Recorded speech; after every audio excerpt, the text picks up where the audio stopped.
fait, c'est vos bactéries qui vont avoir peur. C'est vos bactéries qui vont vous demander à manger. Le jeûne, c'est le meilleur moyen de rééquilibrer les niveaux des neurotransmetteurs. Et ben, ce qu'on fait quand on va faire ça, en fait, on va rééduquer notre inconscient. Notre système nerveux, il a deux modes. Il y a le sympathique et le parasympathique. Le sympathique, c'est là où on va être dans l'action. Parce que la santé, c'est pas juste l'alimentation, c'est bien plus. Donc j'avais dit qu'il y avait 5 piliers. Salam alaikum Yas, j'espère que tu vas bien. Alhamdulillah, et toi? Ça va, super. Ça fait plaisir que tu sois le premier que j'interviewe dans ces capsules que je vais faire sur le ramadan et l'entrepreneuriat. Donc ça va être plusieurs capsules. Pourquoi j'appelle ça capsule? Parce que ça va être des formats assez courts en définitive, qui vont durer une petite demi-heure, 45 minutes. Et tu es mon premier invité pour ces capsules. Pourquoi j'ai tant voulu que tu sois mon premier invité? Parce que après tu vas te présenter, hein, mais toi t'es naturopathe et on le sait, le mois de Ramadan est un mois de jeûne, même s'il y a plusieurs types de jeûnes, ça en fait partie quand même.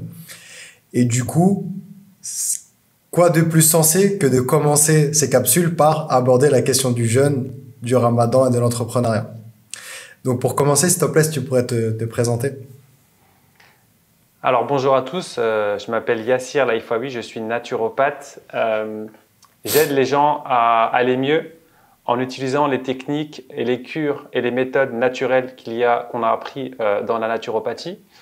Donc la naturopathie, on va juste dire que c'est de la médecine ancestrale, médecine naturelle, qui regroupe et qui synthétise toutes les anciennes médecines, donc les médecines prophétiques, la médecine hébraïque, la médecine ayurvédique, la médecine chinoise et bien sûr la médecine occidentale. Et aujourd'hui, moi, on va dire que ma quintessence, ou on va dire ma spécialité, c'est d'éduquer les gens à leur santé. Donc c'est d'aider les gens à aller mieux dans le corps et dans l'esprit. Parce qu'on fait un gros travail aussi sur le psycho-émotionnel, parce que souvent, les gens vont faire un travail sur le corps, donc ils vont faire des régimes, ils vont faire des cures, ils vont faire des choses, mais il n'y a pas le travail de fond. Donc c'est comme une chaise, la santé c'est comme une chaise avec des piliers, on en reparlera peut-être après, mais ces piliers-là, si on ne les respecte pas, eh ben en fait la santé va pas être durable. D'où le fait, moi j'aime bien dire que la santé c'est comme une recette de cuisine. Si on fait pas les bonnes choses et pas dans le bon ordre, ben le résultat en fait il sera pas vraiment ce qu'on voulait. Je te remercie pour ta présentation. Ce qui est bien, c'est qu'en vérité, on a une passion commune, toi et moi, qui est effectivement la médecine alternative, la naturopathie, etc. Et j'aime bien ton approche par rapport à, effectivement, il faut régler tout ce qui est problème interne, émotionnel, parce que ça peut créer des maladies. C'est pas le sujet de la vidéo, mais de toute façon, on avait prévu d'en faire une autre beaucoup plus longue où on pourra aborder ce sujet. Mais ce qui est bien, c'est que, comme j'ai dit, toi, on a une passion commune, mais toi, tu en as fait ton métier. Et ça, je trouve ça super. Et donc, j'avais à cœur de t'interviewer. Donc, moi, pour me présenter rapidement, hein, pour ceux qui me connaissent pas, donc je m'appelle Yanis. J'ai un concept qui s'appelle Alpha Muslim où j'aide les musulmans entrepreneurs à développer leur projet, à le cadrer, à le mettre sur les rails afin qu'ils puissent être autonomes et commencer à générer des ventes. Parce que l'entrepreneuriat, on nous l'a jamais appris à l'école. Je crois que c'est avec toi qu'on en parlait en plus il y a un jour ou deux. On nous l'a jamais appris à l'école, donc ça s'apprend, l'entrepreneuriat, et on en apprend tous les jours. Donc voilà pour ça.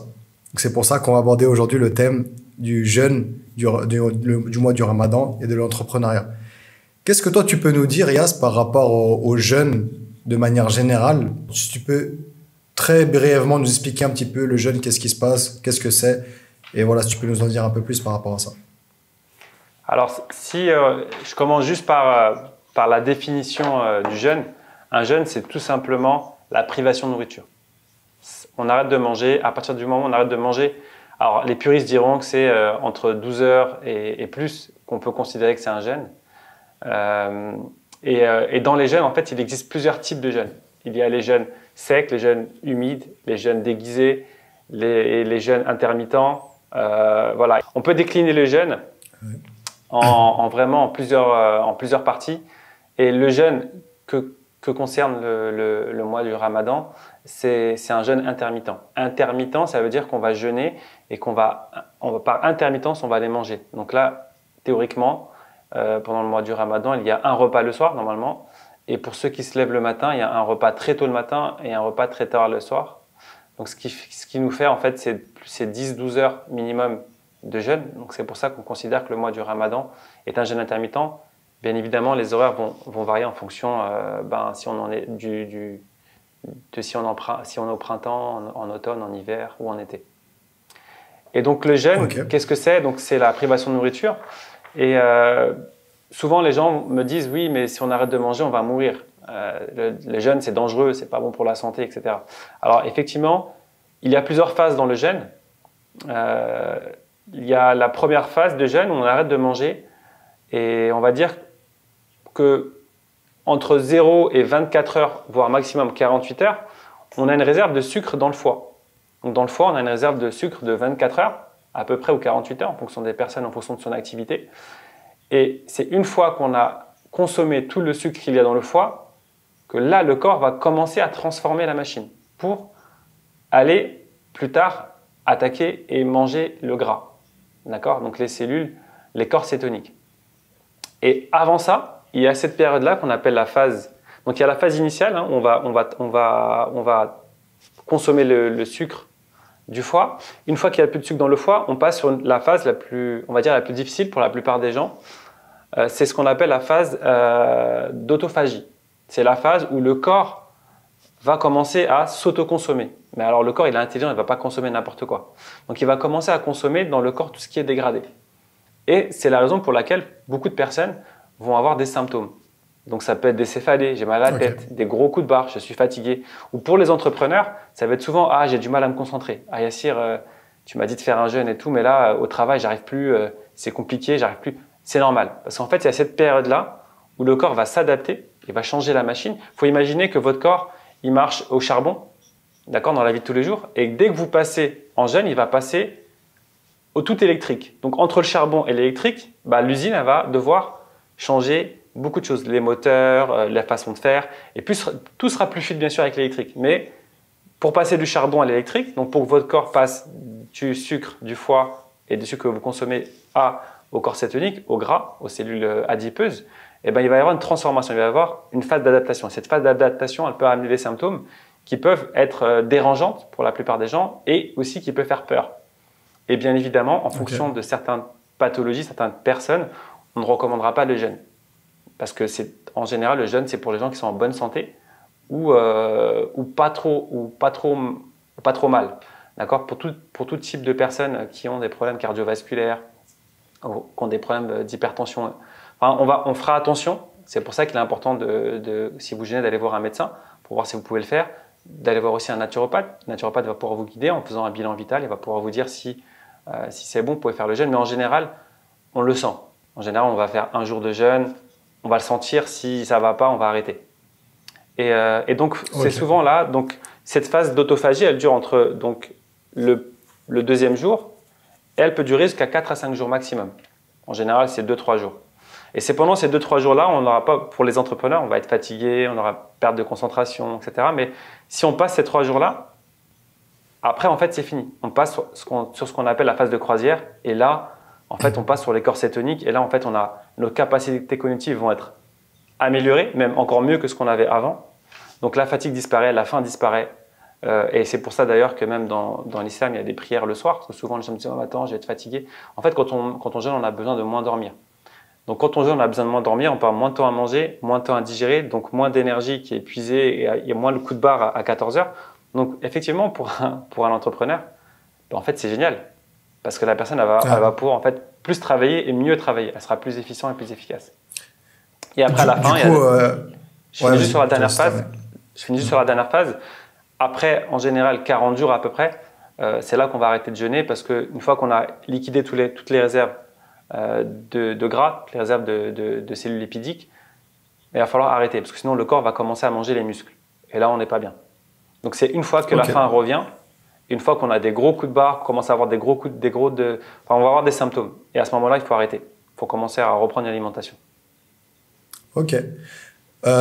Du coup, effectivement, on le voit, comme tu as dit, c'est les premiers jours les plus difficiles. On le voit même, on commence à s'habituer, on dit qu'il faut passer une semaine, après ça y est, on est habitué, etc. pour les entrepreneurs, tu sais, qui travaillent tous les jours, qui ont vraiment besoin d'être opérationnels, qu'est-ce que toi, tu pourrais leur conseiller pour que cette phase, justement, de transition du début, elle puisse être la plus facile et qu'elle se passe le plus en douceur possible? Alors exactement. Alors, en général, moi je dis souvent aux gens, les gens se préparent quand ils vont faire un marathon, ils se préparent au marathon. Quand il y a un examen, ils préparent, ils révisent. Et c'est vrai que la plupart des gens ne préparent pas le mois du Ramadan. La plupart des gens, ils y vont la veille, ils sont au quick ou au fast-food, et le lendemain directement, ils commencent à jeûner. Et pareil pour les fumeurs ou pareil pour d'autres personnes qui ont des addictions. Alors moi, le conseil que je pourrais donner, c'est d'abord de se préparer en amont. Donc souvent même dans l'islam, il y a des jeûnes à faire un peu avant, avec les jours blancs ou les lundis, jeudis. Donc c'est vrai que c'est bien de préparer le jeûne, c'est-à-dire de commencer des petits jeûnes, peut-être une fois par semaine ou 2 fois par semaine avant le mois de Ramadan, pour commencer tranquillement à lancer la machine. Et je dirais que moi j'accompagne aussi des gens en séjour, en immersion dans la montagne, où on vient justement pratiquer un jeûne et après on fait une revitalisation. Donc on prépare le jeûne en amont, on jeûne pendant 3 jours et après pendant 2-3 jours, pareil, sur place dans la montagne, on va apprendre à remanger. Donc une fois que vous êtes déjà dans le jeûne et que ça se passe mal, qu'est-ce que vous pouvez faire? Simple, net et précis, vous avez juste à le soir arrêter si possible ou alors échanger tout ce qui va être acidifiant, tout ce qui va être pro-inflammatoire dans votre corps. Donc qu'est-ce qui va être pro-inflammatoire? Ça va être les produits laitiers, la viande rouge, les viandes rouges, le café, les boissons gazeuses et le sucre rapide. Vous enlevez ça. Alors par exemple pour le café, on peut prendre d'autres types de choses qui sont torréfiées, comme le yano. Le yano, ce sont des céréales qui sont torréfiées, donc ça ressemble à un café. La poudre de date aussi. Tu sais, la poudre de noyau de date. Exactement, la poudre de date aussi. Après, on peut faire aussi plein d'autres choses. On peut faire le café d'or ou le café d'or. En gros, c'est un sorte de latte, mais avec du curcuma et avec des épices. D'accord. Et bien évidemment, on ne met pas de lait de vache, on met du lait végétal. Donc lait végétal, lait d'amande, noisettes, épeautre, etc. Okay. Donc voilà, le but c'est vraiment de privilégier votre alimentation, de faire attention de retirer. Profitez-en pendant le mois du Ramadan d'arrêter vos addictions. Je vous dirai après pourquoi, mais c'est le meilleur moment de votre vie d'arrêter une addiction. Parce que une addiction, c'est quoi? Une addiction, c'est par exemple je fume, je bois du café ou même je me drogue. En réalité, ce que le corps a besoin, c'est de la dopamine, de la sérotonine. Et bien, sachez que pendant le mois du Ramadan, votre corps va en produire. À partir du 4e, 5e jour, votre corps va en produire à haute dose. Donc, si vous voulez, en réalité, quand vous êtes en train de jeûner, vous n'avez plus besoin des produits addictifs. C'est pour ça que c'est le meilleur moment d'arrêter. Donc, si vous êtes addict à quelque chose, profitez de ce mois-là pour arrêter, parce que ce sera un gain pour votre santé et votre productivité en tant qu'entrepreneur. C'est clair. Et en plus, ouais, tu as répondu à ma question. En plus, si je dis pas de bêtises, le jeûne, c'est le meilleur moyen de rééquilibrer les niveaux des neurotransmetteurs. Si tu pourras me confirmer si je dis bêtises ou pas, mais tout ce qui est justement, tout ça, c'est rééquilibré de par le jeûne. Et d'ailleurs, j'ai une anecdote, tu as parlé du café. Tu sais, j'ai ma tante, pendant le Ramadan, la première chose qui est faite pour casser son jeûne, elle boit son café. Ça veut dire, c'est même pas les dates, le lait, tout ce que tu veux, les trucs traditionnels qu'on prend. Elle, c'est son café. Pour casser son jeûne, c'est son café. C'est pour dire à tel point elle est addicte à la caféine, quoi. Mais c'est vrai que ce serait le bon moment pour elle de rééquilibrer un petit peu tout ça. Et je voulais te partager une petite... Vas-y. Si tu voulais enchaîner sur un truc. Je vais juste rebondir sur ce que tu as dit par rapport aux capacités cognitives. Souvent, à l'école, on a appris que notre corps, à la naissance, on avait un stock de neurones et que plus on vieillissait et moins on avait de neurones, d'où le fait de perdre un peu la mémoire quand on vieillit, d'avoir Alzheimer, tout ça. Alors, il faut savoir que pendant une période de jeûne, le corps est capable de créer de nouveaux neurones. Donc, le corps est capable d'activer les cellules souches pour créer de nouveaux neurones. Ça veut dire que pendant qu'on jeûne, on recrée un stock de neurones. Donc, ça protège en fait notre cerveau, notre capacité cognitive. Donc, la capacité cognitive, ça veut dire la capacité du cerveau à mémoriser, à apprendre, à livrer l'information, à prendre des bonnes décisions pour son business, par exemple, à être efficient et efficace. Et pendant le mois du Ramadan, en fait, c'est la période. Souvent, en plus, j'ai des étudiants qui me demandent, ouais, mais pendant le Ramadan, ça va être difficile. Est-ce que je dois jeûner et tout? Je leur dis oui, vous devez jeûner pendant vos examens. Par contre, à condition que vous avez déjà commencé un peu avant. Donc, si vous avez dépassé, c'est 3-4 jours de jeûne. D'où le fait de préparer en amont, toujours de préparer en amont, et après on avale aussi. Donc voilà. Justement, je reviens sur un point que tu as dit. Je crois que dans la Sunna, on sait que le prophète, alayhi salatu wassalam, il n'y avait pas un jour de l'année où il jeûnait le plus, hors Ramadan bien sûr, que justement le mois d'avant Ramadan. C'est vraiment que c'est conseillé, et au final ça rejoint ce que tu dis toi, parce que effectivement ça va préparer à ce mois-là qui est le mois du Ramadan. Effectivement. Exactement. Et je voulais Vas-y, si tu voulais partager un truc. Je disais avant et même après le Ramadan, il faut continuer encore un petit peu à jeûner. Il ne faut pas arrêter d'un coup. Exactement. D'ailleurs, je vais te partager un truc et je ne vais pas expliquer pourquoi, je le sais, mais je voudrais que toi, tu nous en parles, s'il te plaît.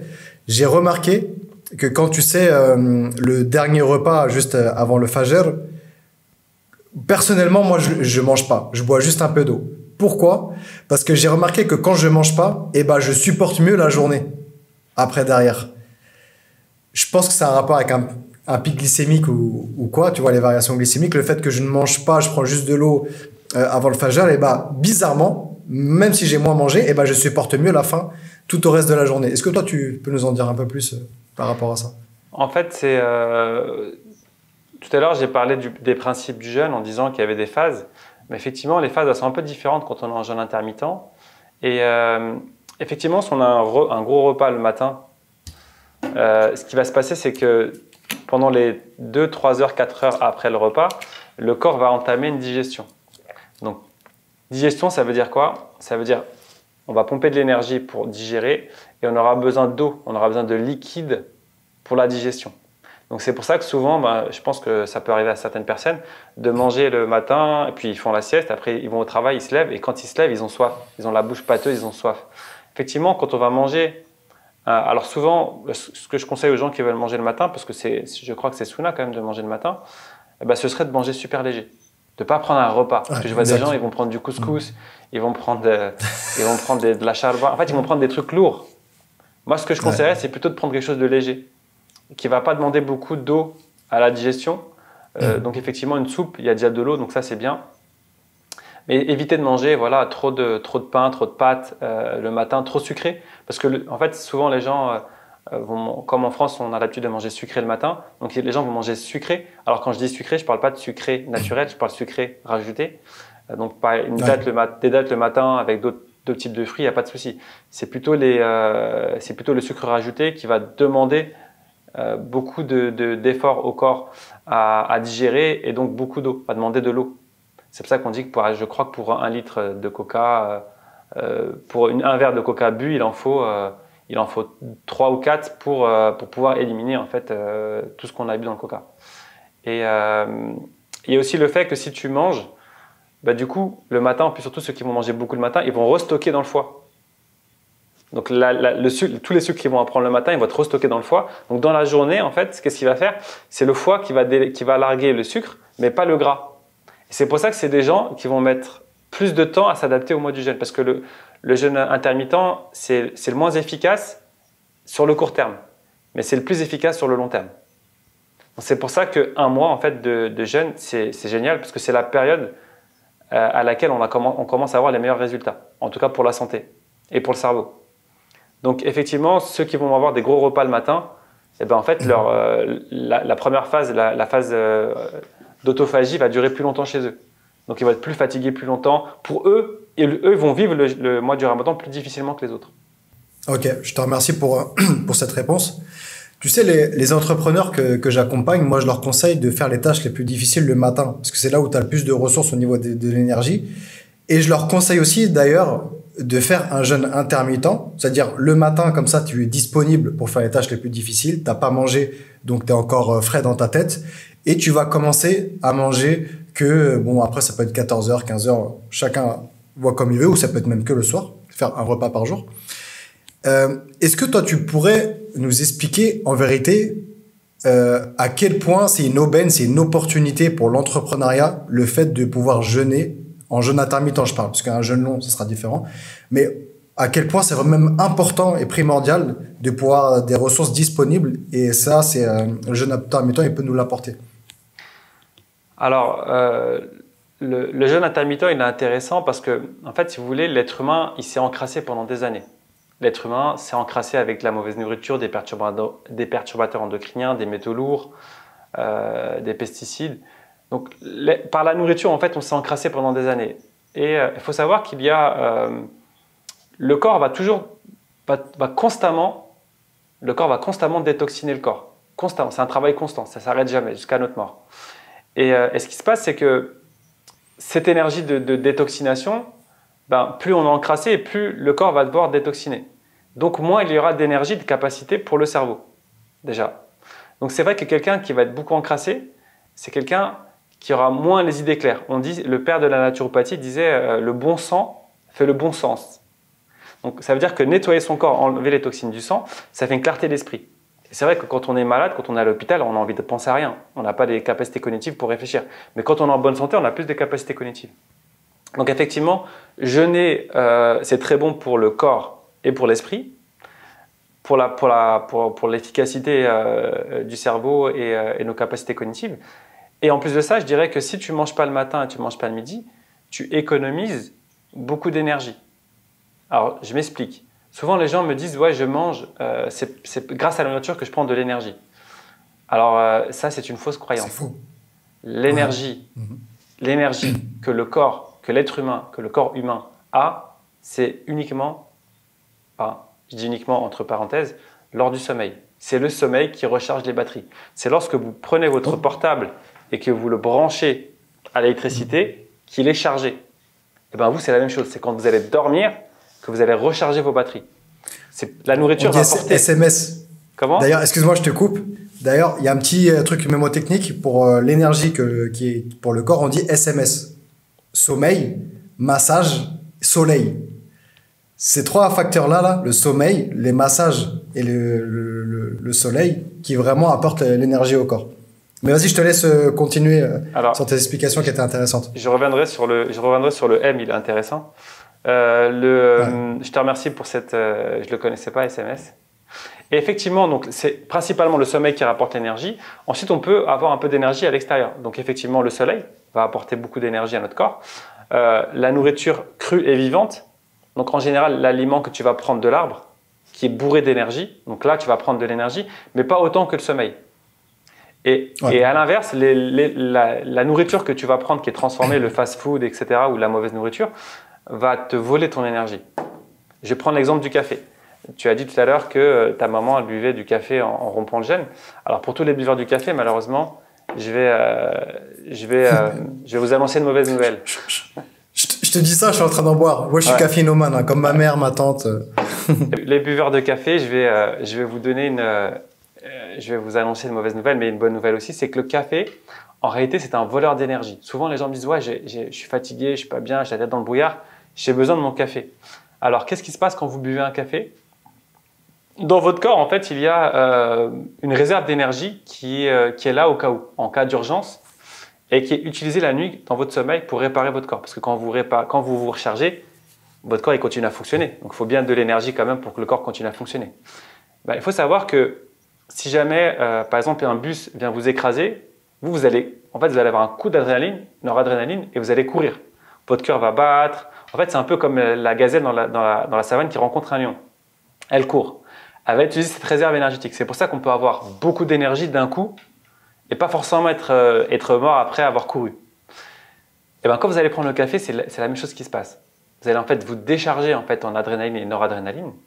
Vous allez décharger cette réserve énergétique et vous allez vous sentir bien. Et donc vous croyez qu'en fait c'est le café. Alors que le café, en fait, vous a déchargé 10% de votre batterie d'un coup ou 5% de la batterie d'un coup. Et donc qu'est-ce qui se passe? Puisque vous avez déchargé cette réserve énergétique, le corps il va faire en sorte de le recharger. Donc c'est pour ça que 2 heures après un café, qu'est-ce qui se passe en général? Un coup de barre, on est fatigué. Parce que le corps il a rechargé. Donc qu'est-ce qu'on fait 2 heures après en général? On reprend un café. Et après on relargue, ainsi de suite. C'est pour ça que les courbes des addictions, donc l'addiction au sucre, au café, à la cigarette, à l'alcool et au tabac, enfin à tout type de drogue, vous allez voir que c'est toujours à peu près des cycles de 2 heures.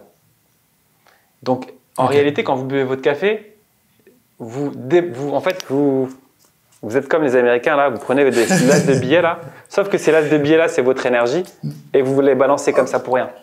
Bah en fait, moi, j'ai une image que j'utilise par rapport au café. Le café, c'est comme un coup de fouet. Et c'est comme si tu as un cheval qui est fatigué, qui est épuisé. Oui, si tu le mets un coup de fouet, il va continuer d'avancer, il va accélérer sous le coup de la douleur. Mais ça va rajouter de l'épuisement à l'épuisement en vérité. Alors Exactement. après, le café, ça a quand même certains bienfaits qui sont pas négligeables. Je crois qu'il y a même des polyphénols dedans, etc. Mais c'est vrai que, bon, dans la globalité, il y a d'autres choses qu'on pourrait le substituer au café. Bon, je pense que pour en prendre de temps en temps, c'est pas non plus quelque chose de mauvais, mais il faut pas en abuser. Alors, je vais t'annoncer encore une autre mauvaise nouvelle. D'accord, je t'écoute. Alors, effectivement, dans le café, il y a des bonnes choses et des mauvaises choses. Mais aujourd'hui, je dirais que la part de mauvaises choses dans le café l'emporte sur les bonnes choses. Okay. Et juste comme ça, et vous ferez vos recherches, le café est l'aliment qui contient le plus d'acrylamide. Je répète, le café est l'aliment qui contient le plus d'acrylamide. Qu'est-ce que les acrylamides? Ce sont en fait, on peut aussi les appeler les molécules de Maillard, ce sont des molécules cancérigènes. Okay. Donc le café est l'aliment qui contient plus d'acrylamide que par exemple un paquet de chips. Un paquet de chips a pratiquement 2 fois moins d'acrylamide qu'un café. Ok. Donc après, à choisir, tu vois, un paquet de chips en termes de santé, je pense qu'on sait tous qu'un paquet de chips, c'est pas bon pour la santé. Et que dire, tu sais, pour ceux qui sont déjà allés au Moyen-Orient, ils boivent un café, la graine n'est pas torréfiée, c'est du café vert. Que dire de ça? Effectivement, c'est la torréfication qui apporte les acrylamines. Ouais. Donc un café qui n'est pas torréfié sera mieux. C'est pour ça que souvent on me demande alors qu'est-ce qui est mieux, un café ou un thé? Il faut savoir qu'un thé c'est pareil. Dans un thé il y a de la caféine, il n'y a pas de théine. La théine n'existe pas. Pareil, encore une fausse croyance. C'est la même molécule que le café. Donc c'est de la caféine qu'il y a dans le thé. Donc c'est pour ça quand on me demande est-ce que c'est mieux un thé qu'un café, je dirais qu'un thé c'est mieux parce qu'il n'y aura pas dans un thé, les acrylamides qu'il y a dans le café à cause de la torréfaction. Mais le fait qu'il y a de la caféine, c'est ça qui va aussi vous bouffer votre énergie. Et c'est ça je ne vais pas entrer dans les détails, mais c'est ça qui est aussi acidifiant pour le corps, donc pro-inflammatoire. C'est pour ça que d'ailleurs, quand on a des troubles intestinaux ou du côlon, on demande aux gens d'arrêter le café. Ok, donc si je peux résumer par rapport au mois du Ramadan, faites une petite préparation en amont. Bon là, quand la vidéo va sortir, ça sera trop tard, mais pour les prochains mois. Donc petite préparation en amont. Éviter le café, du coup c'est la bonne opportunité pour faire une coupure de café pendant ce temps-là. Moi j'ai prévu de faire un ramadan, ce que je disais à mon épouse, je vais faire ce ramadan sans gluten. Ça veut dire c'est un ramadan vraiment décrassage, que ce soit pour le corps, l'esprit. Je veux aucun gluten, manger le plus cru possible, etc. On va se faire des grosses salades, etc. Est-ce que toi, je sais que toi, tu es de mon point de vue, mais est-ce que tu peux nous en dire plus par rapport à ça? Pourquoi les gens qui nous écoutent, les entrepreneurs qui nous écoutent, devraient le soir manger plutôt léger? Et deuxième question qui vient juste après, parce qu'il va y avoir des peurs qui vont arriver. Oui, mais si je mange que des salades, des trucs comme ça, j'aurai pas d'énergie, je vais maigrir, je vais mourir. Tu sais, je vais aller loin dans la réflexion. Est-ce que tu peux nous en dire plus, s'il te plaît? Je vais vous en dire plus. Alors, je vais répondre à ta question en commençant par une anecdote. Moi, avant d'être naturopathe, j'étais un ancien addict au sucre. Ancien addict au sucre, au gluten, au fast-food, enfin tout ce qui n'allait pas. Et j'avais beaucoup de problèmes intestinaux, beaucoup de problèmes. Et moi, je suis quelqu'un qui fait beaucoup de sport, notamment des sports nautiques. Et j'ai souvent eu le mal de mer. Et quand j'ai rencontré la naturopathie et que j'ai commencé à pratiquer la naturopathie sur moi, j'ai été en Sicile pendant le mois du Ramadan. Donc souvent, en plus, pareil, les gens pensent que pendant le mois du Ramadan, il faut rester à la maison, on ne peut pas sortir, on ne peut pas faire de sport, on ne peut pas voyager. Au contraire, moi, le Ramadan ou le jeûne ne m'a jamais stoppé à faire quoi que ce soit. Donc j'étais en Sicile et ça faisait, je crois, peut-être la 2e semaine déjà qu'on avait commencé. Et il faisait très chaud. Il faisait 37 degrés en moyenne par jour. Et ça m'empêchait pas de faire des randonnées de 5-6 heures en plein cagnard. Bien sûr, j'ai pris la méthode des berbères, hein, du désert. Donc j'avais une écharpe, j'avais une serviette qui était autour de ma tête et cette écharpe, elle était humide, elle était mouillée pour me tenir en fait rafraîchi. Donc je fais pas non plus n'importe quoi. Et ce qui s'est passé, c'est que pendant cette période-là, je suis allé faire de la plongée et mon mal de mer a disparu. Et depuis, je n'ai plus le mal de mer, alors que j'ai toujours eu le mal de mer. Alors, comment ça s'explique? C'est parce que j'ai désencrassé mon foie. En fait, quand on va jeûner, sur une longue période, on va désengorger, désencrasser son foie. Et comme j'avais effectivement fait un jeûne à la naturo, donc un mois de ramadan à la naturo, donc ça veut dire quoi? Tout comme Yanis, sans gluten. Donc, qu'est-ce qui s'est passé? Pas de gluten, de toute façon, je ne buvais pas de café, mais pas de café, pas de sucre, pas de chocolat, enfin, pas de choses encrassantes. Et effectivement, mon foie était en très bonne forme et du coup, j'ai pu supporter tranquillement en fait, le mal de mer. Donc, je me suis débarrassé du mal de mer à vie. Peut-être qu'un jour, ça revient si je me rends crasse. Mais en tout cas, voilà. Et donc, ce que tu disais, du coup, pour revenir à ta question, effectivement, en faisant un jeûne du mois de Ramadan, en le faisant en mode healthy, en mode naturo, en mode ce que vous voulez, comme Yanis par exemple qui va arrêter le gluten pendant cette période-là, en fait vous allez pouvoir désencrasser en profondeur votre corps. Donc il y a des capacités de votre corps qui vont réapparaître. Donc moi c'était la capacité de supporter les vagues de la mer. Il y en a, ça va être les capacités, par exemple, des capacités cognitives accrues. Par exemple, il y a des gens qui stressent pendant des examens. Ils vont moins stresser parce qu'il y aura moins un terrain inflammatoire.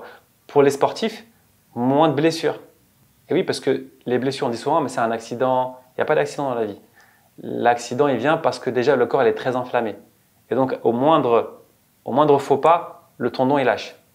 Et pour répondre à ta deuxième question, donc est-ce que j'ai bien répondu à la première question?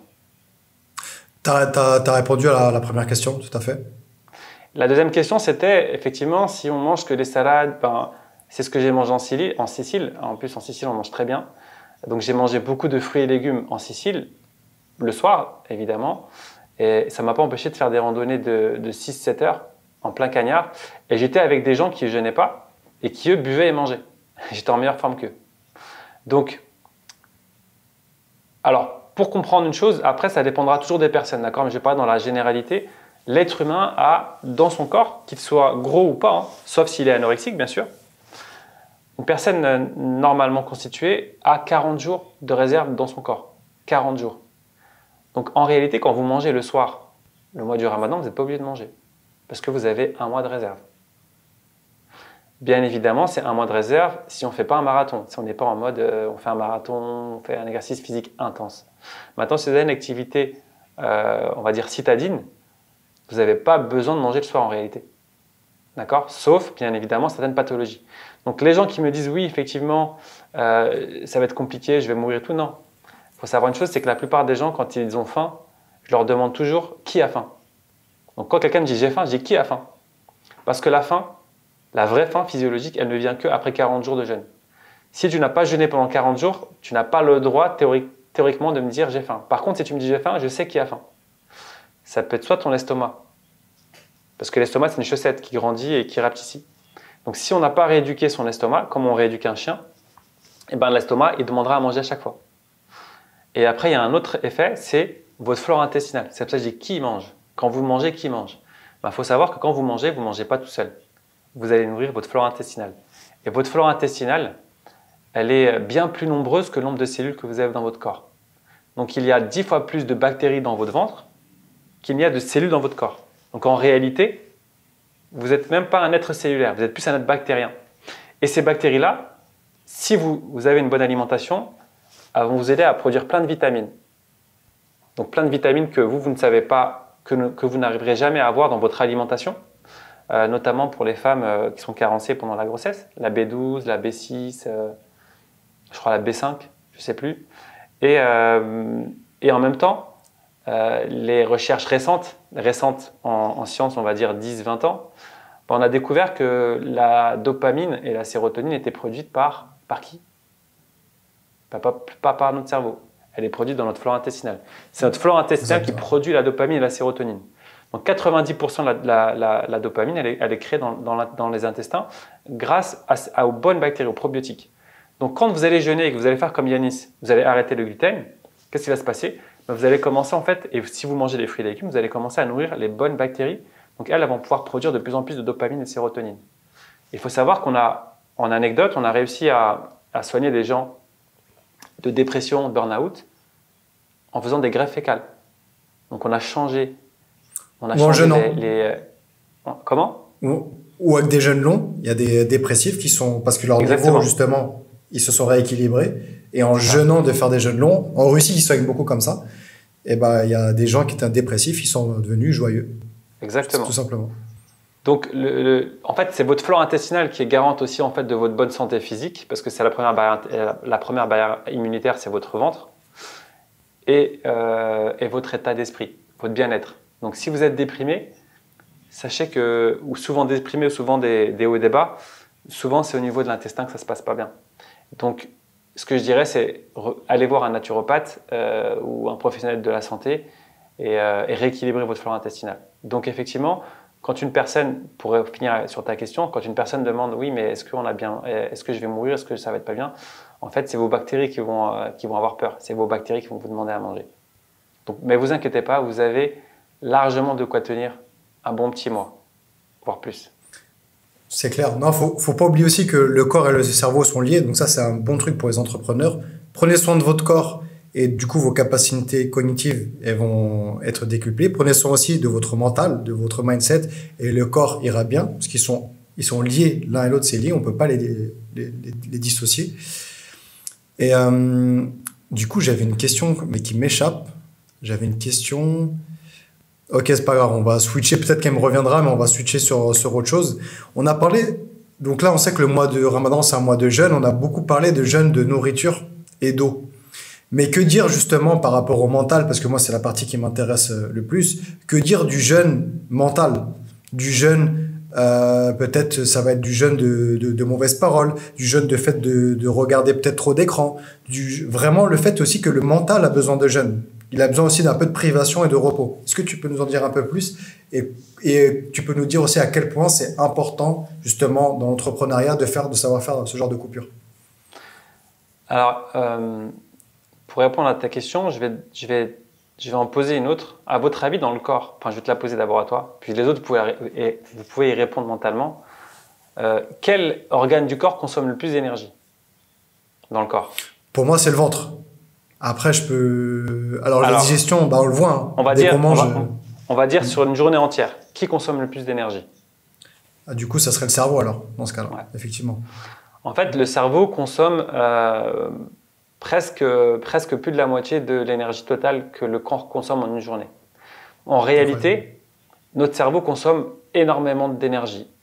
Énormément d'énergie. Effectivement, quand on va manger, il y a une partie de l'énergie du cerveau qui va aller au ventre parce que y a la consommation, donc la digestion et l'assimilation va consommer beaucoup d'énergie. C'est pour ça qu'on dit souvent aux gens qui sont tout le temps fatigués, déjà, on va commencer à diminuer les repas. Donc par exemple, moi je peux te donner un exemple. J'ai une personne, donc avant d'aider quelqu'un à aller mieux, je fais toujours un bilan de vitalité et un bilan alimentaire. Donc dans le bilan alimentaire, on se rend compte que la personne, elle mange 6 fois dans la journée. 6 fois dans la journée. Comment c'est possible? Eh bien, un grignotage, c'est un repas. Pourquoi? Parce qu'à partir du moment où tu as pris un gâteau ou deux, il y aura digestion. Donc cette personne-là, elle mangeait 6 à 7 fois par jour. Et elle avait des troubles du sommeil, elle avait une fatigue chronique. Donc moi, je procède toujours, je prends des gens sur du long terme, je leur apprends comment manger, comment leur corps fonctionne, comment détoxiner le corps, comment mieux dormir, etc.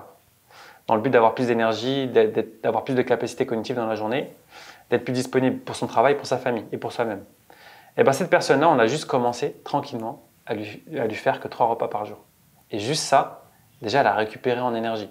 Elle dormait mieux, moins de fatigue et plus de lucidité. Et moins d'embrouilles au travail et à la maison, avec sa famille.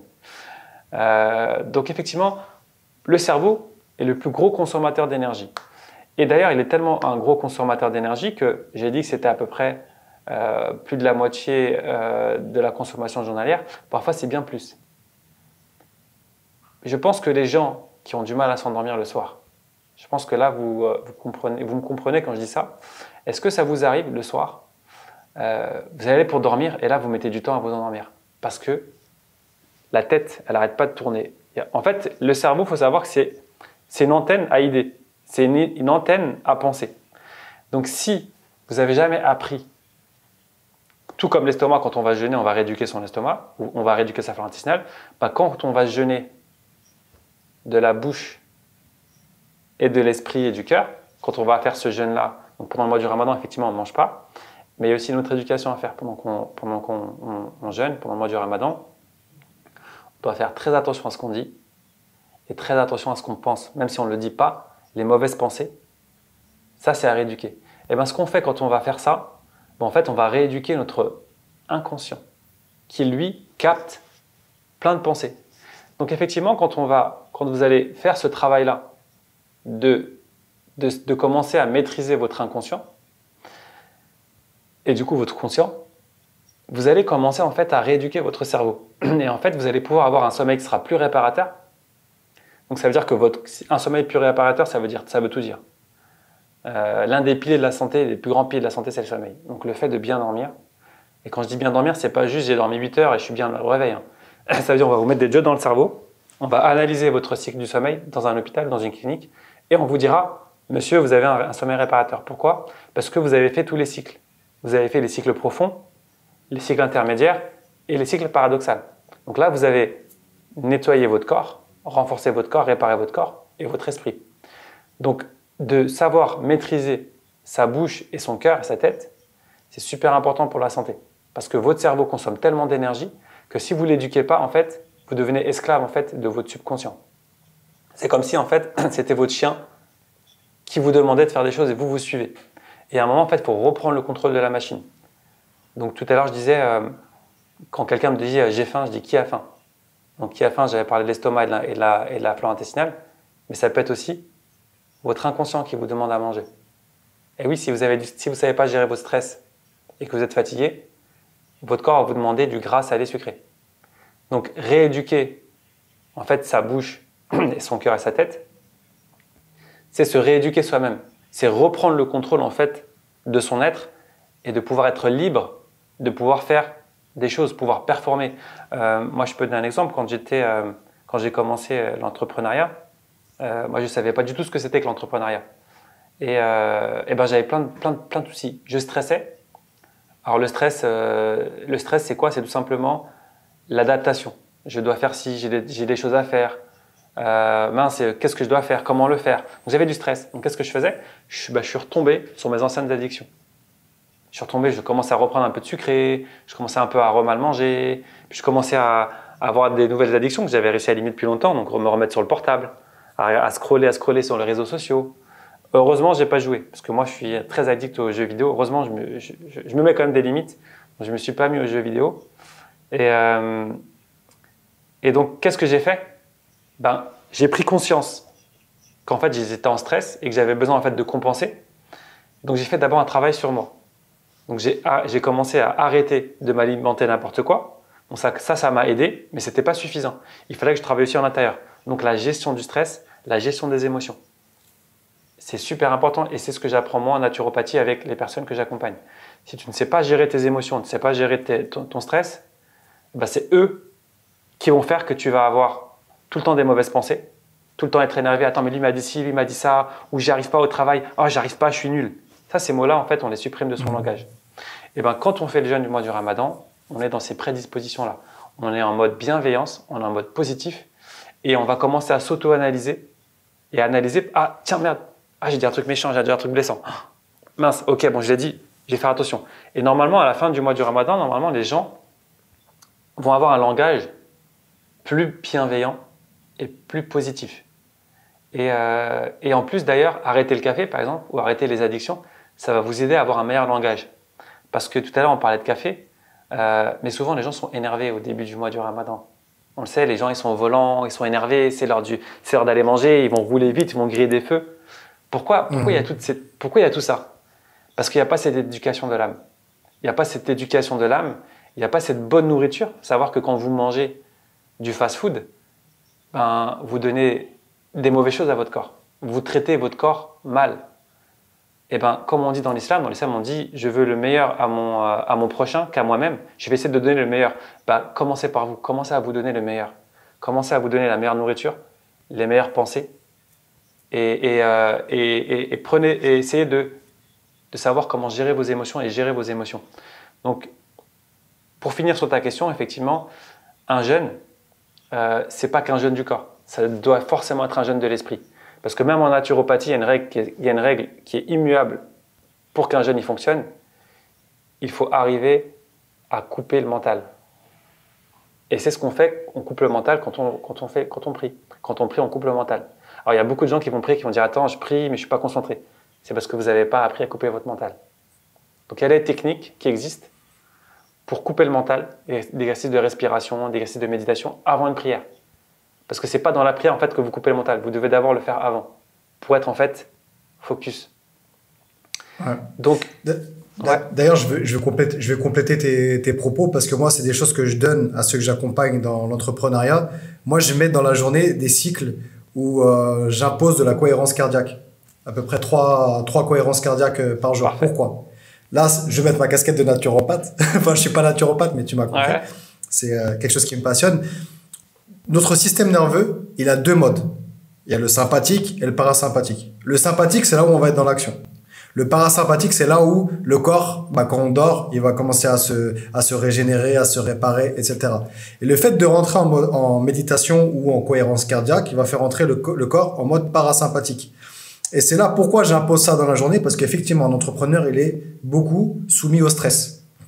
Sauf qu'un entrepreneur, il a besoin d'avoir une casquette où il est soldat, il est en mode action, mais il faut aussi qu'il ait une casquette où il est en mode stratège. Il est capitaine, il est en mode stratège, il réfléchit. Et c'est dans ces moments-là qu'il a besoin d'être en mode parasympathique où il est posé, il a fait son exercice de cohérence cardiaque, il est tranquille, il est posé, et là, il est plus à même de pouvoir réfléchir. Et en définitive, l'humain, il a besoin de ça. Il a besoin de un peu se détendre et être en mode parasympathique. Et ça peut passer, comme tu l'as dit, par de la méditation ou des phases de cohérence cardiaque. Cohérence cardiaque, je ne vais pas rentrer trop dans les détails, mais qu'est-ce que c'est? C'est des exercices de respiration, tout simplement, ce qui va te permettre de t'abaisser et d'être beaucoup plus à disposition de réfléchir. Exactement. Et je rebondis juste sur ton SMS. Donc, quand tu disais tout à l'heure masser, masser, c'est ce qu'on appelle la relaxation. Donc, on n'est pas obligé forcément de se masser, on peut aussi s'automasser.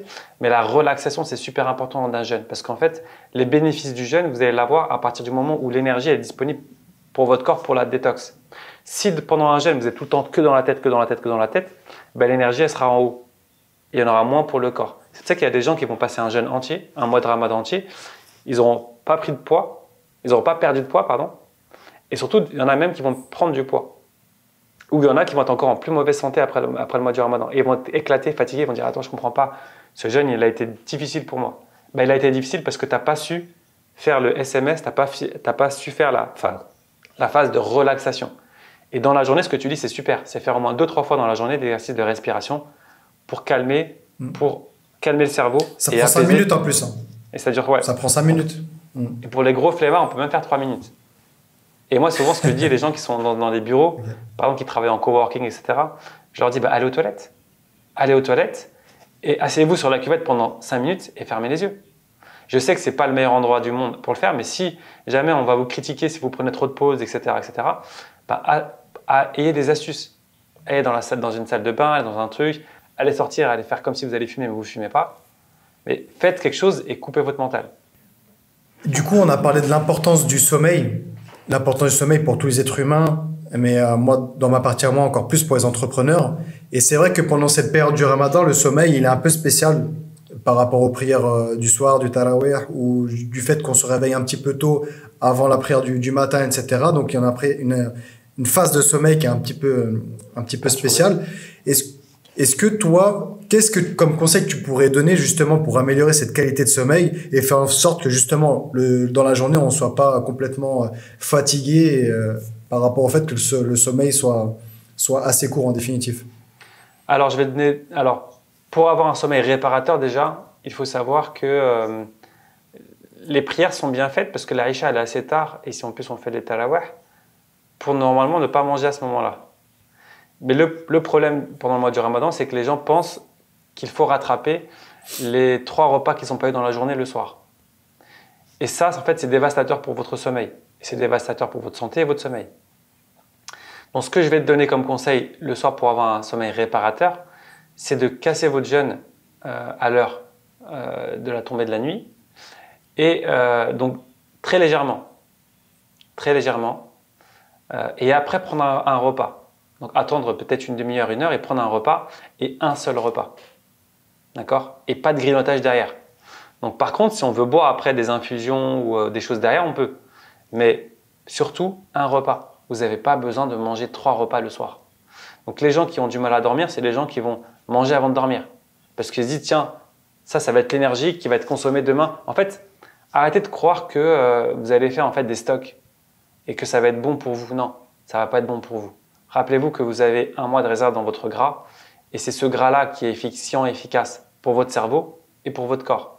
Donc le soir, prenez un repas, d'accord? Un repas. Si vous voulez le diviser en 2, c'est-à-dire vous prenez une petite collation au début pour casser le jeûne, après vous allez faire vos prières, ce que vous voulez, et prenez un repas. Mais essayez de prendre vos repas avant la Isha.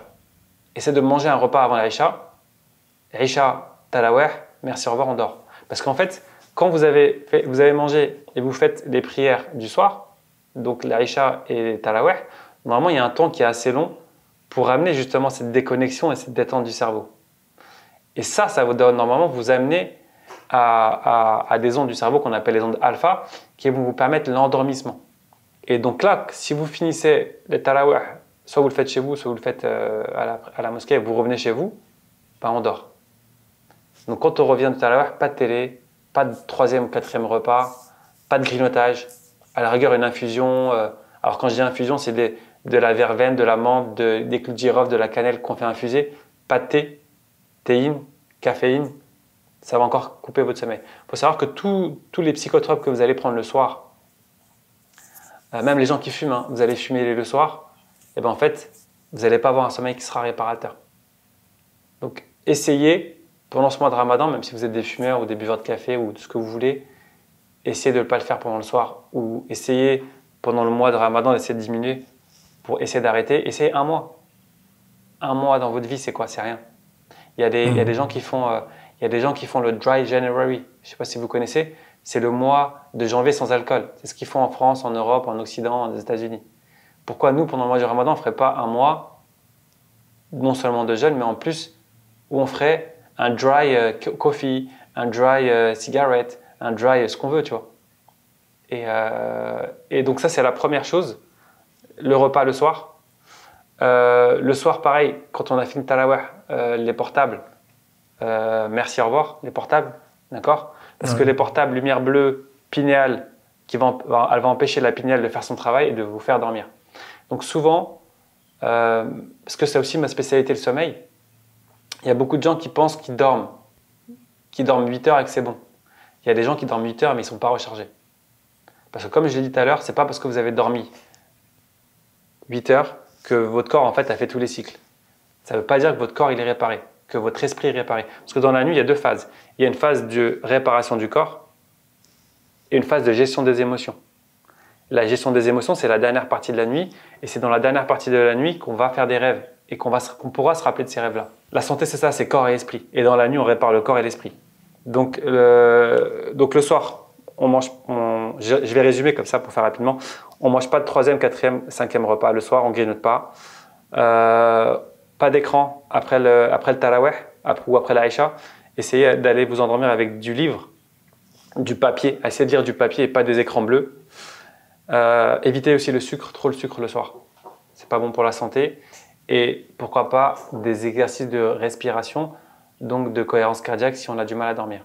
Et normalement, si vous dormez, même si vous avez dormi 5 heures, si vous avez dormi en fait reposé en allant dormir et pas avec le ventre plein, normalement vous allez avoir un sommeil réparateur parce que comme je l'ai dit tout à l'heure, pendant le mois de Ramadan, le corps a besoin de moins dormir. Pendant les phases de jeûne, le corps a besoin de moins dormir. Parce qu'il a besoin de moins réparer. Pourquoi? Parce qu'il répare pendant la journée. Comme il répare pendant la journée, le programme de nettoyage le soir, il est raccourci. C'est pour ça que vous avez besoin de m'endormir. Je vais rajouter deux choses. La première des choses aussi, pour compléter tes propos, c'est ce que je fais moi beaucoup. Vous savez, quand on prend l'avion, on met un truc là, un truc sur les yeux. Et ben ça c'est pareil. Il y a beaucoup maintenant avec la technologie, il y a beaucoup de petites lumières, tu sais, des veilleuses, des petits trucs comme ça, et on n'arrive pas à dormir dans un noir complet. Maintenant, il y a plus personne quasiment qui dort dans un noir complet. Il y a toujours une petite lumière, et ça c'est un peu néfaste pour le sommeil. Donc dormez avec ce cache-truc. Il y a d'autres techniques avec le sparadrap sur la bouche et tout, mais on va pas en parler ici, c'est pas approprié. Mais au moins juste ça, le cache-truc. Et aussi, pourquoi pas rajouter une petite sieste dans la journée pendant le Ramadan. Exactement. Pourquoi pas ajouter une petite sieste? Qu'est-ce que t'en penses toi par rapport à ça? Alors les siestes c'est bien, par contre je vais te donner, je vais juste dire de faire attention. La sieste, on ne fait pas de sieste après 17h, 18h. Ouais. Ou alors si on fait une sieste à 17h, 18h, c'est une sieste, c'est une micro-sieste. Donc ça va être 15-20 minutes grand max. Sinon les siestes c'est plutôt dans la journée, c'est plutôt en matinée ou dans l'après-midi. Mais on va dire après 18h, 17h, 18h, vaut mieux éviter les siestes parce que sinon, si vous faites des siestes là, vous risquez en fait de perturber votre sommeil, de ne plus avoir envie de dormir après. Donc Okay. Sieste au top. Sieste au top. Par contre, essayez quand vous faites une sieste de ne pas dépasser, de ne pas faire des nuits. Je vois des gens qui vont dormir 2-3 heures. Essayez de mettre un réveil, de dormir, alors, on dit souvent que si on veut faire une sieste, c'est moins d'1 heure. Et c'est jamais 1 heure. Si on fait 1 heure, c'est pas bon. Parce qu'en fait, si vous faites 1 heure de sieste, il faut faire moins d'1 heure ou plus d'1 heure. Je l'expliquerai peut-être plus tard, c'est par rapport au cycle du sommeil. Donc, soit vous dormez donc moins d'1 heure, donc 45 minutes grand max, ou soit vous dormez plus d'1 heure, vous dormez 2 heures. Parce que si jamais vous coupez votre sommeil à 1 heure, en fait, vous allez être en sommeil profond et vous allez casser votre sommeil profond. Et ça, c'est vraiment pas bon. Vous allez être déphasé. Ouais. Ok. D'accord, donc petite sieste, une petite demi-heure, on va dire. Voilà, la sieste, c'est pas fait pour rattraper le sommeil que vous n'avez pas eu la nuit. Hein. C'est la nuit que le sommeil se rattrape. En journée, vous allez juste compenser. Ouais. Ok, ça marche. Bah écoute, je pense qu'on a fait plus ou moins le tour. Exactement. Franchement, c'est des conseils très importants qu'on a donnés pour tout le monde, mais encore plus pour les entrepreneurs parce que vous allez vraiment accroître votre productivité journalière. Donc vraiment, c'est quelque chose à prendre en compte. Yas, toi, où est-ce qu'on peut te retrouver en tant que naturopathe si on veut faire une consultation avec toi, un bilan? Qu'est-ce que tu proposes si tu peux nous en dire un peu plus. Je propose donc me contacter par mes réseaux sociaux, donc Instagram Yassir Naturopathe, TikTok @naturoyas, sur LinkedIn Yassir Laifaoui, ou simplement en m'envoyant un mail ou un SMS ou un texto par WhatsApp. Je vous répondrai assez facilement. Et donc, je peux vous aider. Alors, je travaille soit en cabinet, soit en ligne. Je fais beaucoup de consultations en ligne. Donc, j'ai des personnes qui sont un peu partout dans le monde que je peux suivre. Je peux vous suivre en visio ou en présentiel. C'est à vous de choisir. Et on peut faire des consultations, on peut faire un bilan. Alors moi, comment je travaille, je fais toujours d'abord un bilan de vitalité. Le bilan de vitalité, c'est un bilan complet qui me permet de savoir comment la personne mange, comment elle dort, comment elle pense, comment ses organes fonctionnent. Ça me permet de faire le contrôle technique de la personne. Une fois que j'ai le contrôle technique, je vais pouvoir savoir comment l'aider. Parce que j'aurai toutes les informations qui vont me permettre de savoir dans quel milieu elle vit. Parce que la santé, c'est pas juste l'alimentation, c'est bien plus. Donc j'avais dit qu'il y avait 5 piliers en début de séance. Donc il y a le sommeil, pilier numéro 1. Après, c'est l'alimentation, je mange ce que je suis. Ensuite, c'est l'activité physique. Quelqu'un qui reste à la maison, quelqu'un qui bouge, on n'a pas le même système immunitaire, on n'a pas le même système cardiovasculaire. Le psycho-émotionnel, la gestion des émotions et de son stress, parce que l'effet placebo, l'effet nocebo, si je pense que je vais avoir un cancer parce que mes parents ont eu un cancer ou mes oncles ont eu un cancer, j'ai une chance sur 3 d'avoir le cancer même si je n'ai pas les gènes. Et inversement, si je pense que cette pilule magique va me soigner, j'ai une chance sur 3 de me soigner. Et dans les faits, c'est bien plus qu'un tiers. D'accord ? Donc le psycho-émotionnel, il est super important parce qu'on peut se créer des maladies où on peut être en bonne santé en gérant ses émotions. Et le dernier, c'est ce qu'on appelle en naturopathie les émonctoires. Alors les émonctoires, ce sont tout simplement les organes éliminateurs, les organes qui nettoient le corps. Tout comme dans une voiture, on change les filtres. Et dans notre corps, on ne peut pas changer les filtres, mais on peut nettoyer les filtres. Donc les filtres, c'est le foie, vésicule biliaire, intestin, côlon, les reins, la peau, les poumons. Et pour les femmes, il y a un cinquième émonctoire, c'est le système utéro-vaginal quand elles ont leurs règles. Donc les femmes, elles font une hijama par mois. Donc elles font une saignée par mois. Et nous, les hommes, on n'a pas cette chance. C'est pour ça que les femmes sont en général en meilleure santé que nous. Et nous, on va avoir plutôt des problèmes à la prostate. Parce que ces toxines qui, elles, sortent par le sang lors des menstruations, nous, les toxines vont être accumulées dans la prostate. Donc nous, quand on va vieillir, le médecin vous dira, mais votre prostate grossit. Et on va vous dire que c'est normal. Alors que ce n'est pas normal. On n'a pas à accumuler des toxines dans la prostate. Donc tout est réversible. Ce qui est bien dans la santé, c'est que tout est soignable, mais pas tout le monde.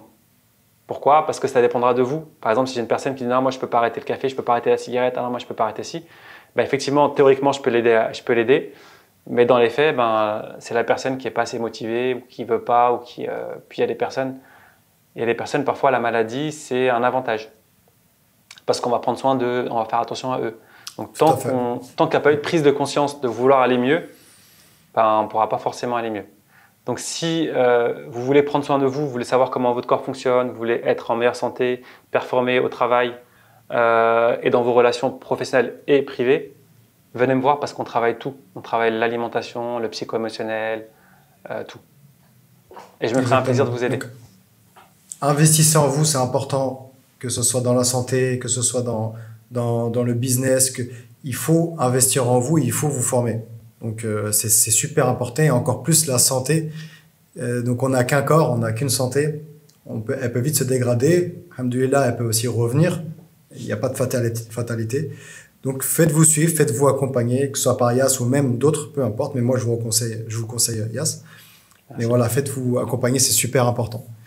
Bon, en tout cas, merci Yassir. Pour moi, au cas où si toi tu postes la vidéo et qu'il y a des gens qui ne me connaissent pas, moi je peux vous accompagner, que vous soyez débutant ou même intermédiaire dans votre business, pour passer une étape au-dessus, pour pouvoir cadrer la chose, pour pouvoir vous concentrer sur votre cœur de métier qui peut être vendre, de la formation ou autre. N'hésitez pas à me contacter. Donc c'est Yanis Alpha Muslim. Je me ferai un plaisir de mettre mon expérience à votre disposition pour votre business. Et donc voilà pour ça. Est-ce que tu as… Oui, vas-y. Juste pour finir, pour les gens… Moi, je suis naturopathe, mais pour tous les gens qui entreprennent, c'est super important d'être accompagné. Vraiment.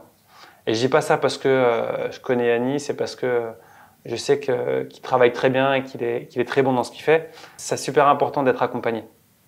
Vraiment, c'est vraiment important d'être accompagné parce que quand on est tout seul, ben, être entrepreneur, c'est plusieurs métiers. C'est déjà son propre métier qu'on connaît nous-mêmes, plus en fait la com, chercher des clients, comment se vendre sur les réseaux, comment trouver des gens, comment parler de soi, enfin, c'est très vaste. Et vraiment, je vous conseille vraiment d'avoir quelqu'un qui vous suit. Bien évidemment, je recommanderais Yanis. Je te remercie. Mais restez pas seul. Restez pas seul, faites-vous aider et vous allez voir que votre business il va se développer. En fait, que ce soit l'entrepreneuriat ou même la santé, on ne nous a pas appris à l'école. On ne nous l'apprend pas, ça, en fait. Donc, s'il n'y a pas quelqu'un, un mentor, ou peu importe comment on l'appelle, quelqu'un qui va vous montrer la voie, bah, comment vous allez faire des erreurs, vous allez perdre du temps, vous allez peut-être réussir au bout du chemin, mais à quel prix? Donc, des fois, le fait de se faire accompagner, ça va nous permettre déjà d'avoir une vision extérieure et ça va nous permettre de gagner du temps. Et donc, au final, de gagner de l'argent. Donc c'est super important. Même moi, par exemple, qui est passionné de tout ce qui est physiothérapie, naturopathie, santé naturelle, moi le premier, je me dois de me faire accompagner, par exemple, par des gens comme toi. Pourquoi? Parce que toi, tu vas avoir un regard extérieur sur moi. Ce que moi, je n'aurais pas. Donc d'où l'importance de se faire accompagner aussi. C'est pour ça que des grands sportifs comme par exemple Cristiano Ronaldo ou quoi, ils ont des coachs. Alors que pourtant, ils sont peut-être meilleurs que leurs coachs. Mais le coach, il va arriver, il va prendre du recul et il va te permettre de pointer des points que tu n'aurais pas vu tout seul. Et là, tu vas gagner du temps et c'est ça qui va être important. Donc, exactement. Merci à toi, en tout cas, pour ton intervention. Et j'espère que cette vidéo pourra être disponible au plus vite pour tout le mois du Ramadan. Est-ce que tu as un dernier mot de la fin, éventuellement ?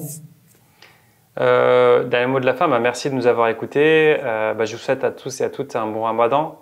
Alors je pense que quand la vidéo sortira, ça aura déjà commencé. Jeûnez, faites attention à votre santé. Ben,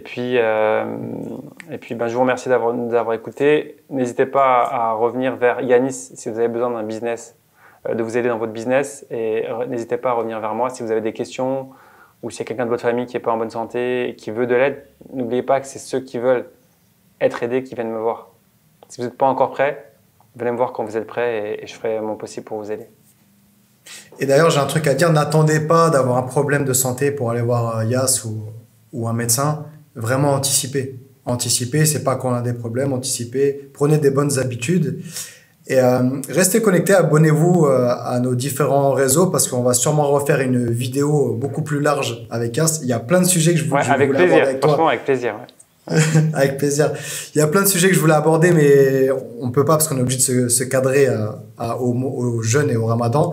Mais en tout cas, on pourra discuter de pas mal de choses dans l'avenir, j'espère. En tout cas. Ben, merci. Merci à toi. À bientôt, j'espère. Et puis, bon ramadan à toi aussi. Merci à toi aussi.